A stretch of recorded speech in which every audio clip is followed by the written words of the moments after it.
China is hungry. Hungry for growth.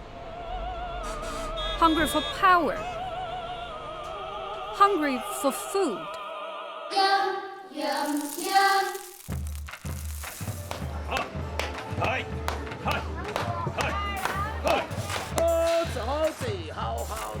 The average Chinese citizen today consumes double the calories of her peers 50 years ago.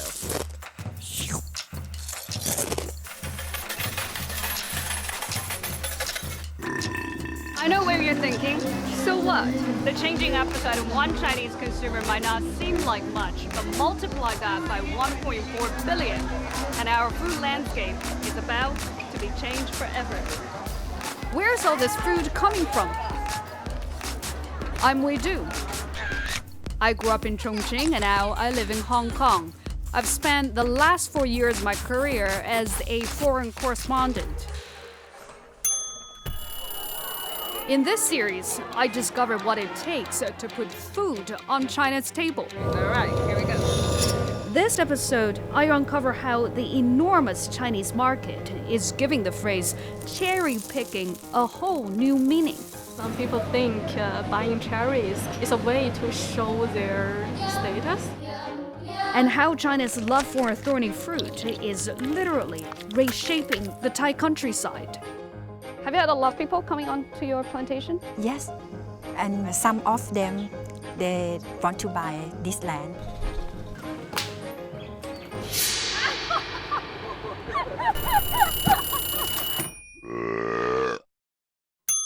Yum, yum, yum.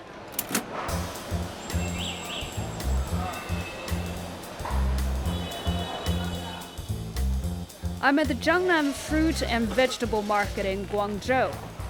It's not just big.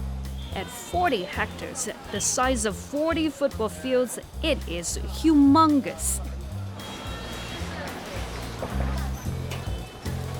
At its peak, this one market handled 80% of China's fruit imports. Since then, other markets have sprouted up to nip away at its share of the fruit pie, but it remains a must-see destination for anyone who's eyeing the Chinese consumer and someone who's trying to understand it.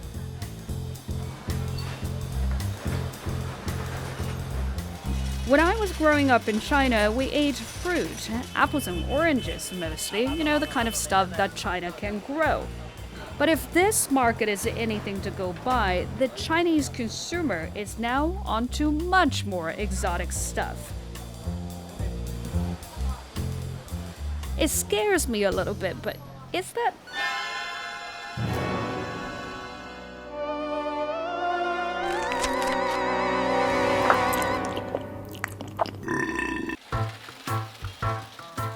这些是哪里榴莲？这是泰国的，这是泰国的。对，这个您做榴莲生意做了多久了现在对20年了。 ？20年了。现在好多人接受得了那个口感，以前我们就卖100-200件，现在一天都可以卖700-800件。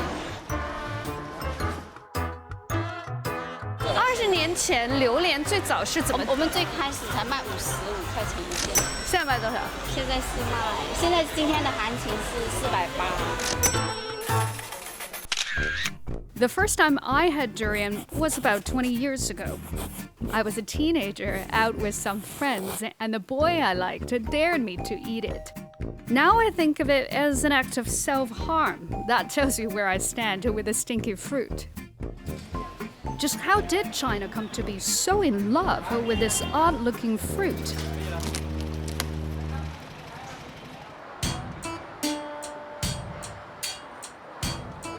I found a man who did no small part in introducing more Chinese to the durian. 哎，你们老板在吗？我是，什么事了？ Chen Zhenjiang was once a chef for the Qatari royal family, but he gave that up and opened his first durian outlet in Guangzhou in 2014. And it's meant to convert non-durian lovers like me.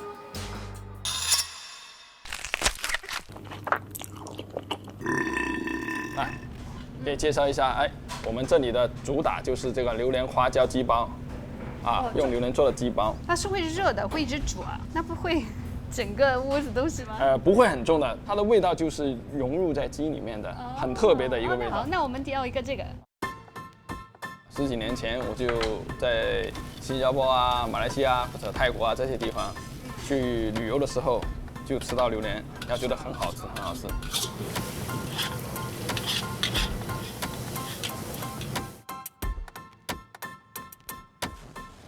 但是呢，我身边的朋友呢，有很多人不吃榴莲，但是呢，他会吃榴莲产品，就比如榴莲蛋糕啊、榴莲酥啊、榴莲蛋挞之类的。那所以我觉得呢，其实为什么不吃榴莲的人会吃那种产品呢？所以我就尝试一下做个餐厅，做一些榴莲的产品给他们试一下。And this is how the durian chicken pot is made. It's essentially mashing durian up and making it part of the soup base.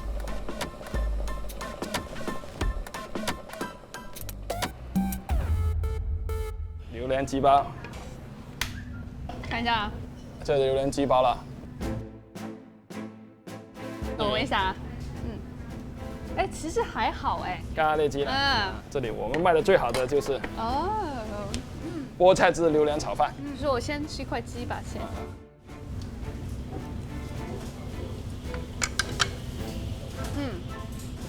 有点怎么样？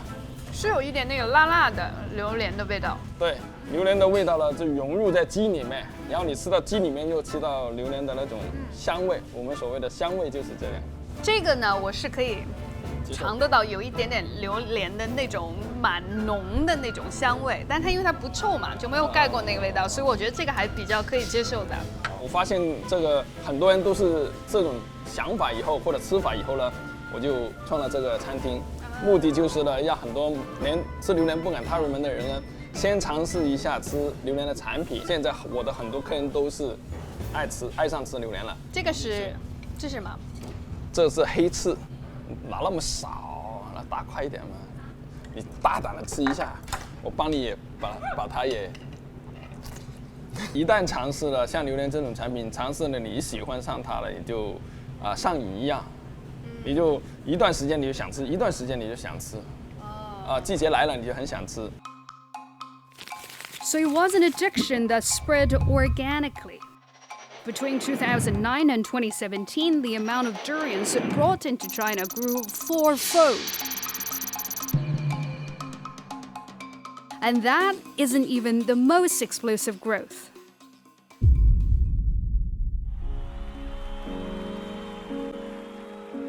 When I'm down. In recent months, Jack Ma made the headlines with his unusual retirement party. But in 2018, he was known for a 3-day flash sale of fresh Thai durians on Alibaba's retail site Tmall. And a few days ago, my president Xi Jinping, he was in Boa. He talked about his great experience of trying the Thailand durian. The Jinzhengtou, he said, was so good. He said he hopes someday the Chinese people can get this durian everywhere. 天猫聚划算，把泰国榴莲120小时新鲜送到您身前，就在这个夏天，让你们过瘾的。Within the opening minute, 80,000 durians were snapped up.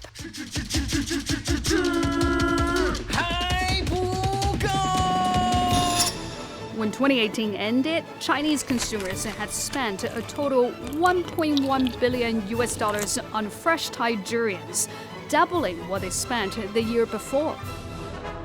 Among all durian-producing countries, Thailand has maintained a virtual monopoly on China.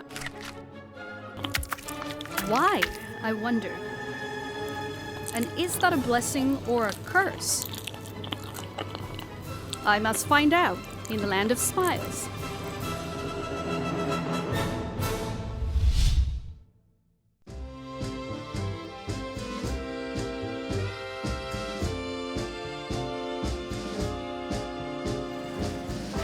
Thailand produces 600,000 tons of durians a year. That's the equivalent of 5,000 Boeing 747s fully loaded with the fruit. and 70% of it is sent off to China. Thailand has a virtual monopoly on the Chinese durian trade because it's the only country in the world allowed to export whole fresh durians into China. Thanks to an exclusive agreement the two countries reached in 2003. Wait, durians!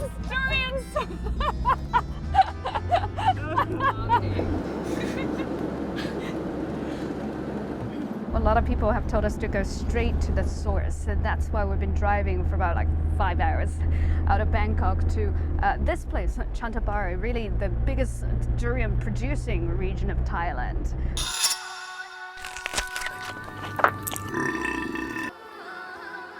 Five hours later, I arrive at this eastern province. It accounts for only 1% of Thailand's landmass, but produces half the country's durians. As luck will have it, I arrive just in time to attend a fruit fair organized by the local government. The marquee fruit here is, of course, the durian. Mayor Chalermphon Sakam organizes this yearly event to boost Chantaburi's durian trade. ถ้าจะให้ดีก็ดูทุเรียนดีไม่ดีเนี่ยนะครับก็มาเนี่ยอย่างเงี้ยดีปอกดูได้เลยนะครับนี่การวิธีการปอกทุเรียน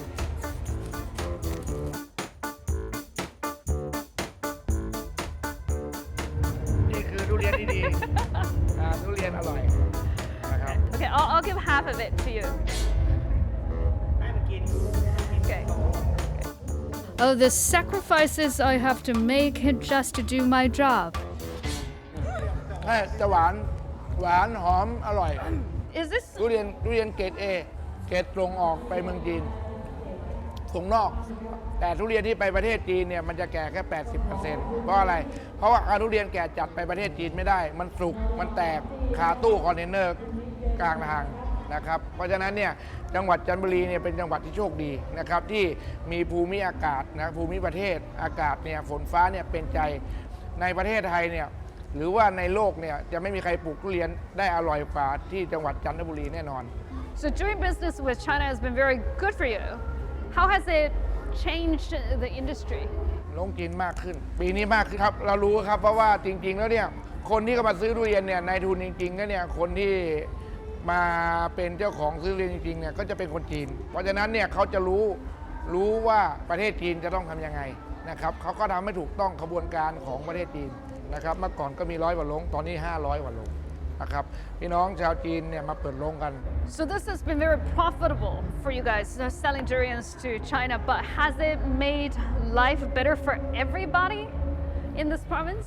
พี่น้องชาวสวนจังหวัดจันทบุรีหรือว่าชาวสวนทุเรียนเนี่ยทั้งประเทศไทยเนี่ยก็จะมีความชีวิตเป็นอยู่ที่ดีขึ้นนะครับมีความสุขขึ้น The durian trade is so lucrative, it's prompting other farmers to jump on a bandwagon too. It's even triggering a real estate boom in the Chantaburi countryside. Have you had a lot of people coming on to your plantation? Yes, and some of them, they want to buy this land.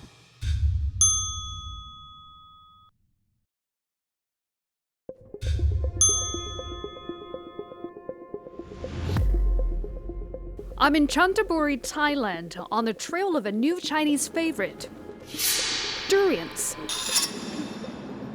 Right up to 2016, up to 15% of the province was covered in rubber plantations. But some of these rubber trees are now being replaced by durian trees. No, where?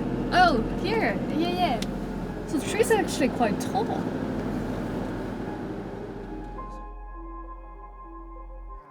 How big is your plantation? Jirakum Jejong and Niwa Wangchangta cut down their rubber trees to make way for durians 5 years ago, hoping to ride the tidal wave of Chinese demand.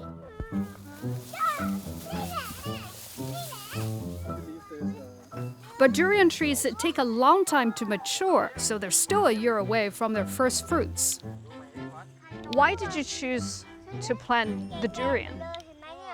เพราะว่าทั่วไปเขาก็ทำทุเรียนกันหมดแล้วเขาก็ประสบความสำเร็จเราก็เลยเหมือนแบบ อยากลอง อยาก บ้า ได้ ง อยากได้แบบเขาว่างอย่างเงี้ย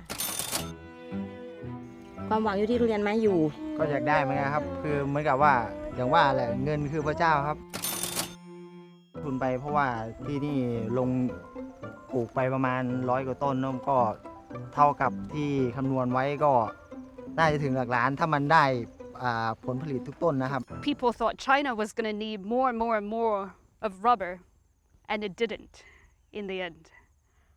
Are you worried that could happen to durian too? คือบอกว่าต้องประคับประคองไปก่อน หา ใช่ อันอื่นที่มันมี ก็เคยกลัวเหมือนกันนะครับ แต่ว่า ลงมันขึ้นรองรับเยอะ ก็เลยมีความมั่นใจที่จะปลูก Small farms like theirs, though, are becoming increasingly rare in Chantaburi. Mega plantations are taking over instead.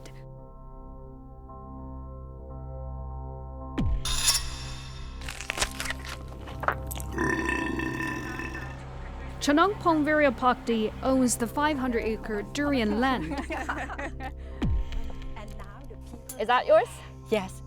Is that yours? Yes. Okay, what about the hill behind it? Oh no, Okay. just only that area that have durian, and behind the durian about 4 or 5 meters is also my land. What was on this land before? Last time at here there were the rubber. Okay. Yes. And that was once profitable until durians Yes, become a yeah. lot more. Yes. Are you still trying to buy more land? Actually, if the land nearby here, I also want to buy, but the price now increasing so much. By how much? About 2 or 3 times. Wait. In 6 years, the price has gone up 2-3 times. The Chinese person in me is saying you've made a very good investment right there. Yes. Have you had a lot of people coming onto your plantation? Yes. And some of them, they want to buy this land. Really? Yes. How many times have you been asked? 3 times. 3 times? Yes. And you didn't because the price was no good? I don't want to sell it. But how much did they offer? They give me for 3 times. 3 times what you paid for? Yes. Who are these people? What do they do? Chinese people. Yeah? Just random Chinese people rocked up to the plantation? If you're getting 300% to return, you really don't have to be a farmer. But I think in future I will get more because. All right, now we're talking. I tried to find out how much of Thailand's durian plantations are owned by my countrymen, but no one wants to tell me. That might have something to do with the law which forbids foreigners from owning land.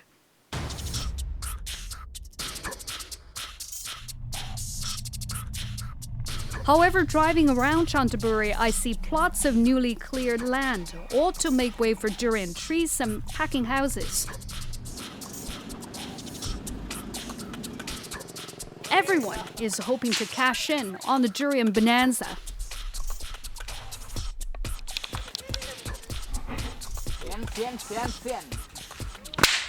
Whoa, that's really loud. Let's see what's happening. I'm all for doing everything once in your life, but I'm just not good enough to climb the trees.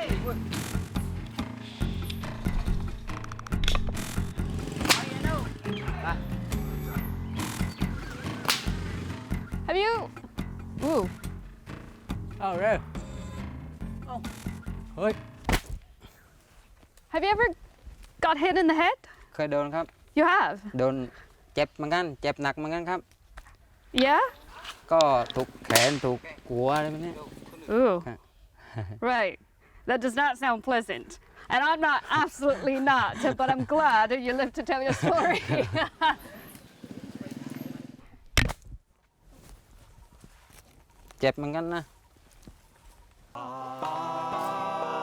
Since China started importing durians from Thailand in 2003, Chinese businessmen began settling here and taking up the jobs of middlemen.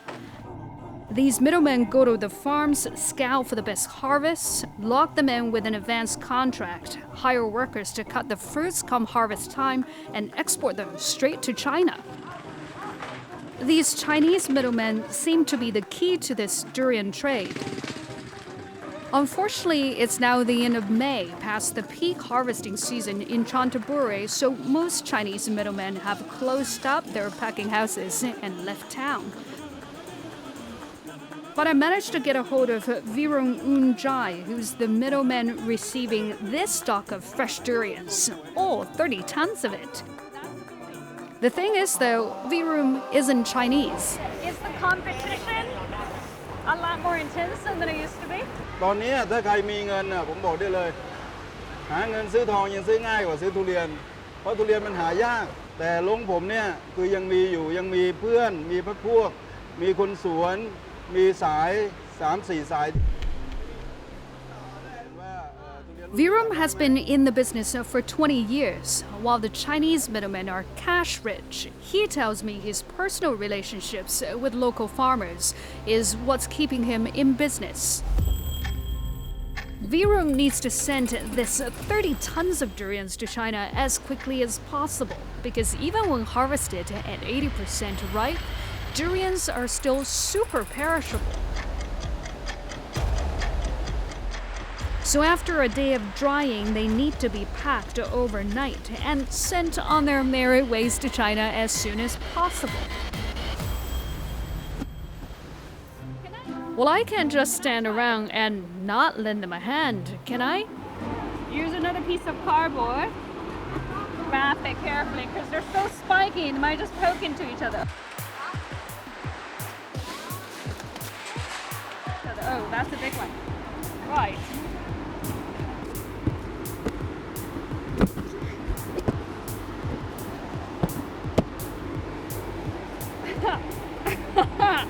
Ah! Okay.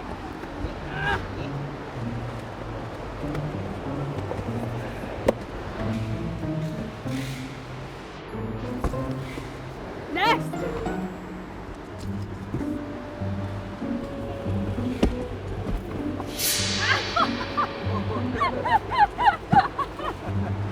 They're leaving alone.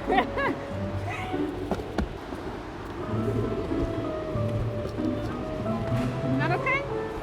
No, lying down. Beautiful. All these durians picked just a day ago, all 30 tons of them, have to be packed tonight because then they'll head towards China, and within just a week they'll end up on the table of a consumer in a city as far as Beijing. I got it now.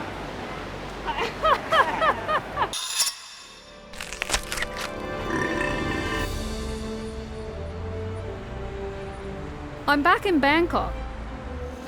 Today, I'm on my way to meet the Queen.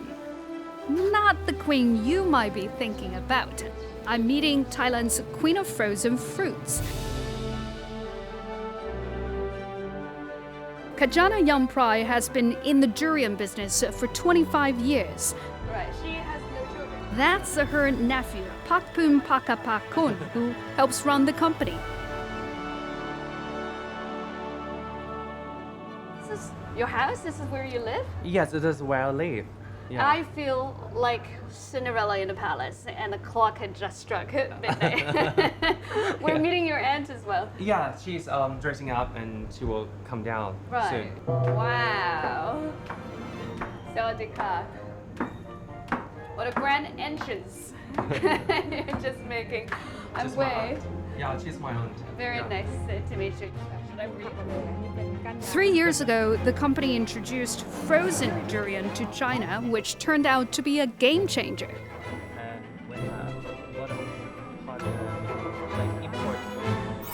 This one is a frozen durian. We put a stick in it, so easy to carry, easy to buy, and easy to eat. It's deceivingly like a popsicle, but it's raw durian. Yeah. Okay, this is the dare of the day. It doesn't smell that much. Yeah, it doesn't smell that much.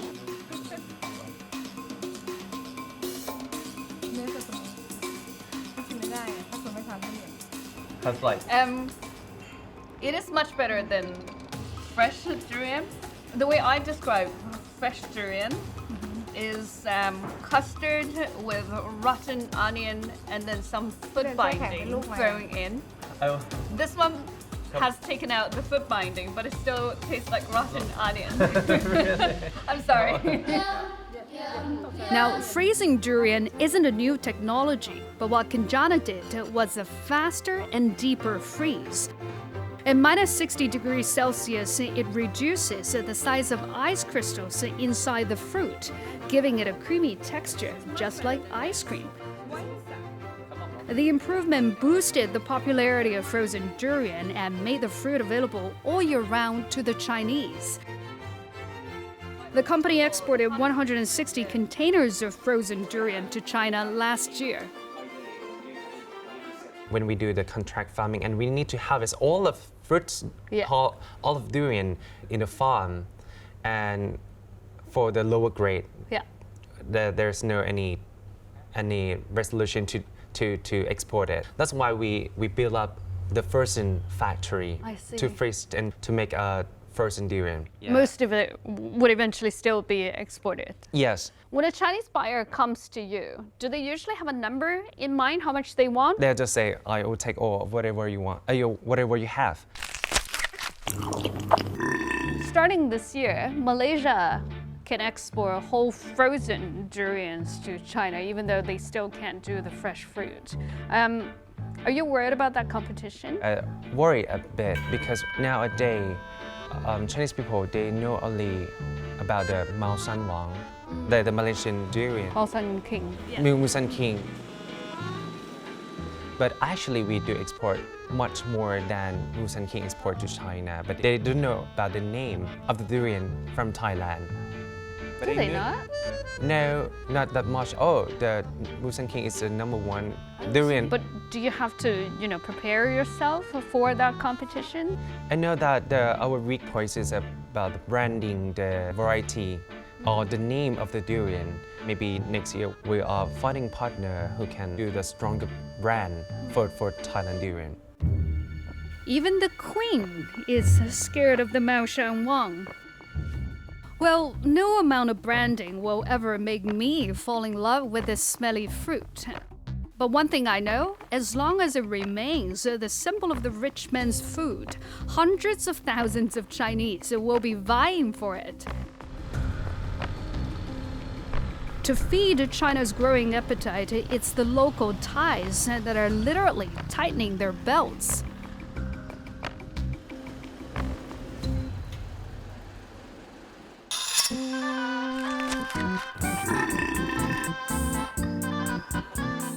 I'm at Ayara Market, the third largest fresh market in Thailand, and durian is a huge business here. In fact, so many people were trying to get into the durian trade that they ran out of space in the back, so they basically expanded the market and created this new street just for durian alone.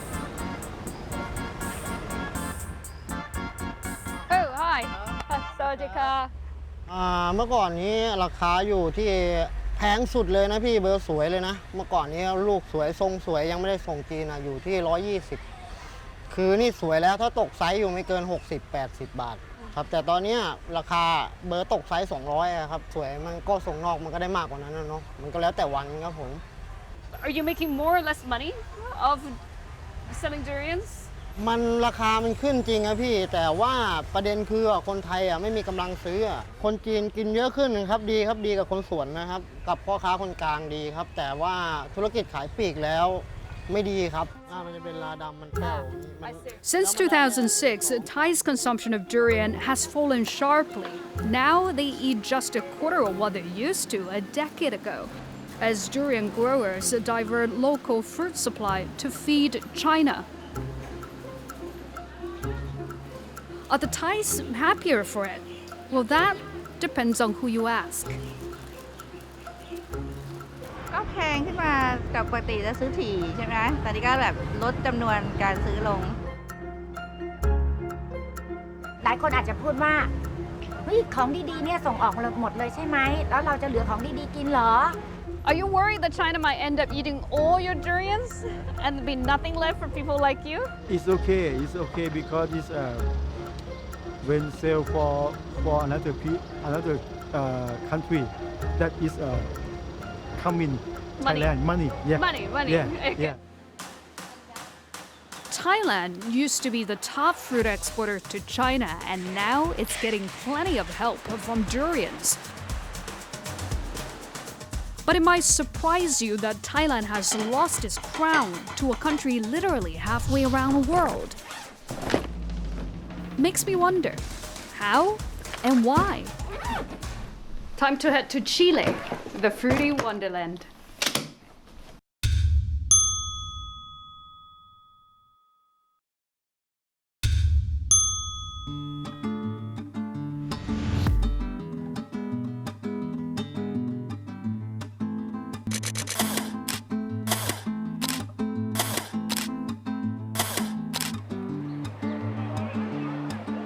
I'm in Santiago, Chile. It's June, but it's a little chilly, no pun intended, because it's, after all, in the middle of the winter here.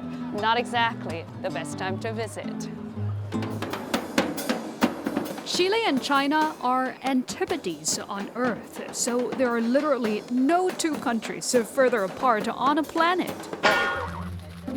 They've got a fountain, but no one's throwing coins into it. It's probably because they haven't got enough Chinese people, so you just wait.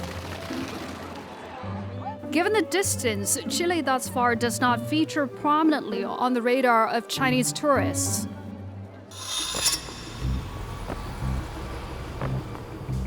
Chile's best-known farm export is, of course, its wine, but when it comes to China, that's not where Chilean farmers struck gold. Hola. Hey, hola, how are you? Good.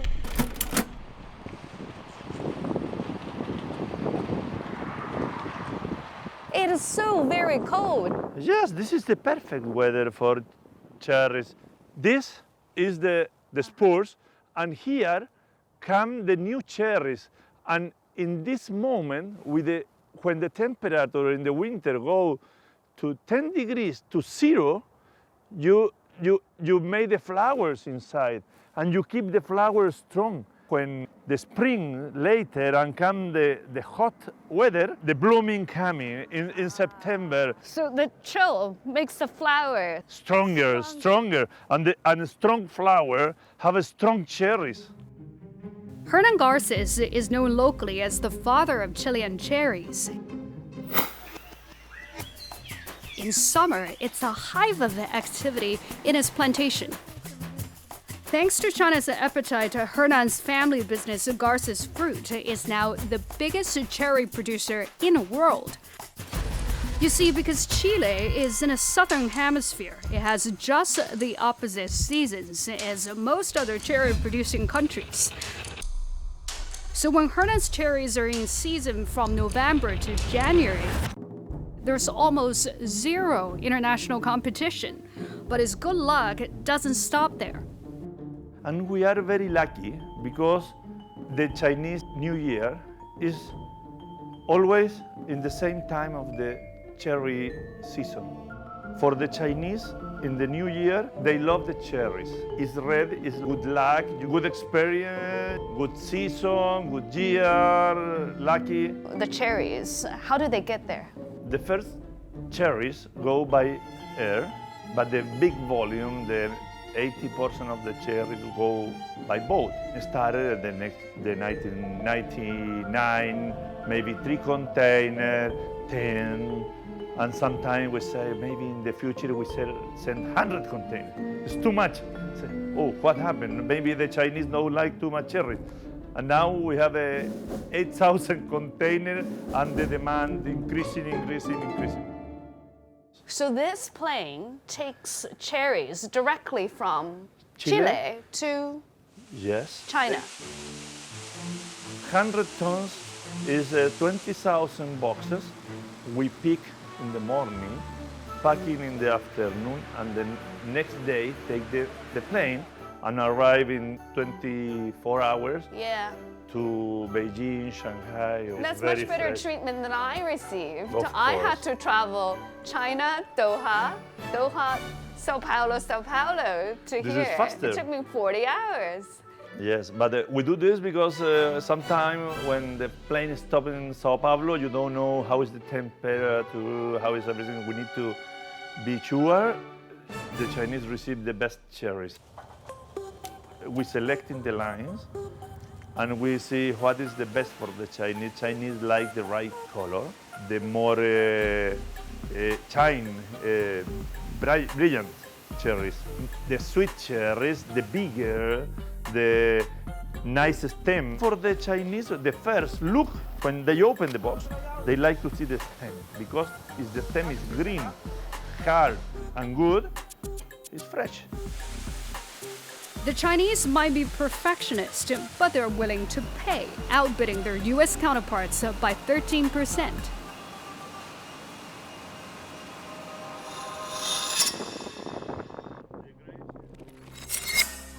Growing the premium fruit China wants, though, is a tricky task. Hernan literally has to play God to fight the excesses of Mother Nature. In winter, that means blocking out the sun so the cherries get a good winter chill while they're budding. If you put this net, they don't have sun. It's like you like to sleep very comfortable and you close your eyes, you put something, a mask. Like an eye mask. And you don't get light and to wake up. But come September, when the flowers bloom, the morning chill could freeze the blossoms and cost farmers an entire year's crop, which is why Hernan got himself this.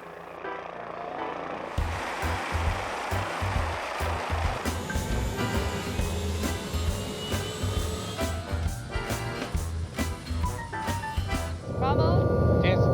I'm not gonna lie, I'm pretty nervous. Yes, no. Relax. Just relax. The record, the helicopter is the most dangerous mode of transport. But you'll bring me back, okay? Okay. All right, here we go.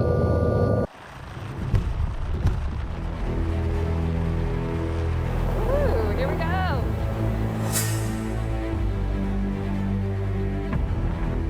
Here we have 3 degrees. On ground, we have -3 or -2 or 0 Okay. degrees. So it's like 5-6 degrees difference.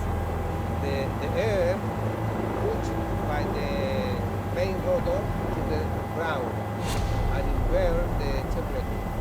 Okay, I see. So it's colder on the ground, it's actually warmer up here, and the helicopter stirs the air to cycle hot air onto the ground to defrost the cherries. It's very useful in Chile.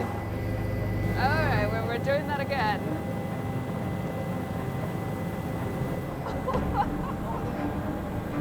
From up in the air, you get a better idea why Chile is such an abundant land. The country is on average just 200 kilometers wide, but it's more than 4,000 kilometers long from north to south. That gives it almost every climate to be found on a planet, which means that Chile produces plenty of fruits. But just how did China become so fixated with Chile's cherries and cherries alone? I still have many questions.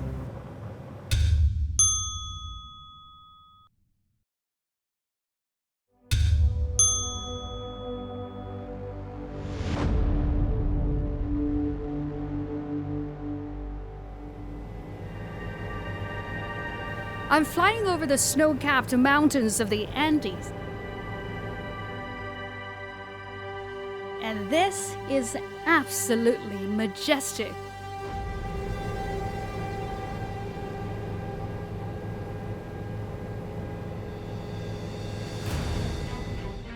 The ride is the courtesy of cherry farmer Hernan Garces, who said he bought the helicopter to cycle hot air onto the ground. He does this in order to defrost the cherry blossoms in the spring by pushing down warmer air in the sky towards the ground, especially on chilly mornings.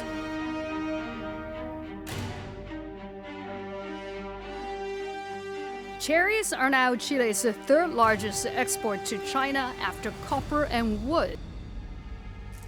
In 2018, China paid $1.1 billion to buy Chilean cherries, while the rest of the world's cherry producers made only $200 million off the Chinese market. Yes, I know there's the seasonal factor. But it also helps that Chile has had a rare free trade agreement with China since 2005, which made its farm exports duty-free. But just how did Chile get that deal? This is the group photo taken at the 2019 Belt and Road Forum hosted by Chinese President Xi Jinping in Beijing. Guess where the Chilean President Sebastián Piñera is? In the center of the first row, just one person away from Mr. Xi, next to the leader of China's major ally, Russia. Ronald Baum was there when that moment was captured. He plays a key role in marketing Chilean fruits to China. Why do you think Chile, being such a small country, occupies such an important position in this photo? Chile has been also a very good contact with other countries in South America. Yeah? So that's why I think we are recognized that we have to become in that position. Yeah. They respect us. This demand in China has changed lives. Many lives. Here in Chile. Many lives, yeah. For the better? For sure, of course. That's very important in terms of social issues. We have a lot of very small farmers, poor farmers, maybe 10 hectares of wheat. They have not a very good living.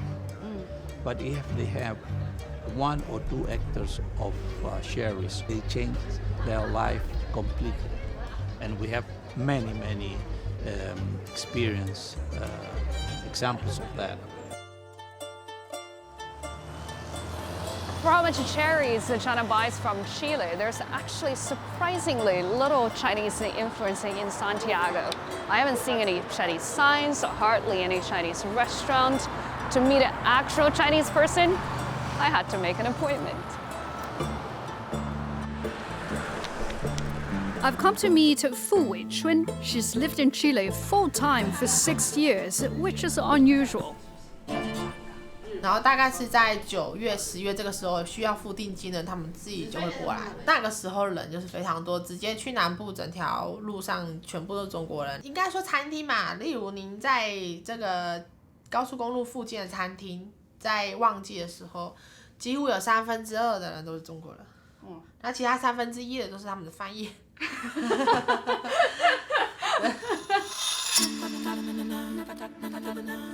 Wealth isn't new to Chile. It's South America's richest country, with an economy powered by copper mining. But the price of copper has been declining since 2011, so now Chile needs to depend on new industries. With a fair bit of luck, it found cherries and China.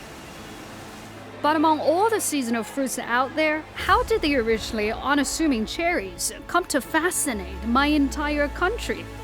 I must go back to China to find out.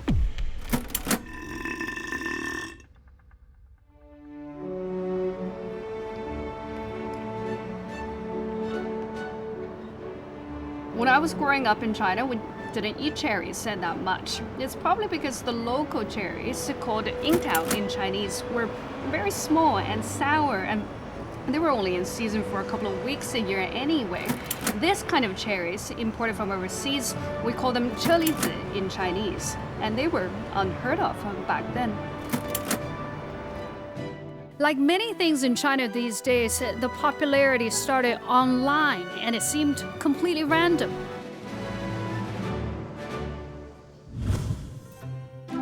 In early 2018, a blog post titled 15 Stages of Financial Freedom for a Girl went viral. It ranks the freedom to eat 车厘子, or imported cherries, as stage 6, one level more advanced than a freedom to visit Starbucks.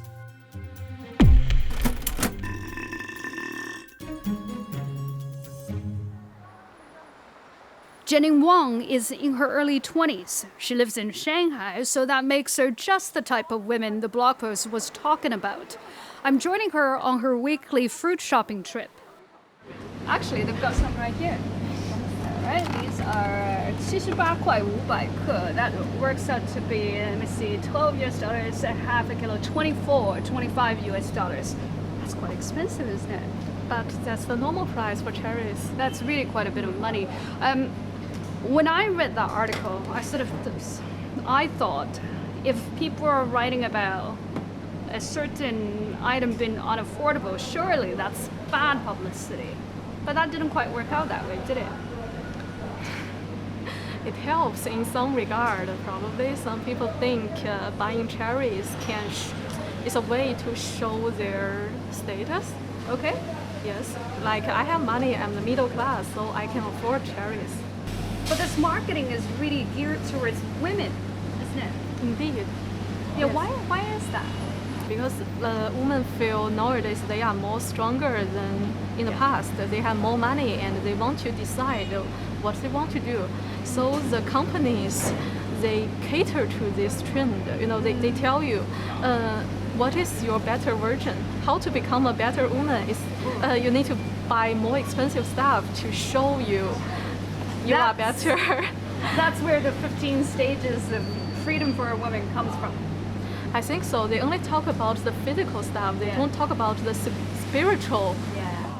With a whole generation of Chinese millennials leaving the frugal values of their parents behind, a random blog post could sometimes be all that it takes to change the fortune of a country halfway around the world.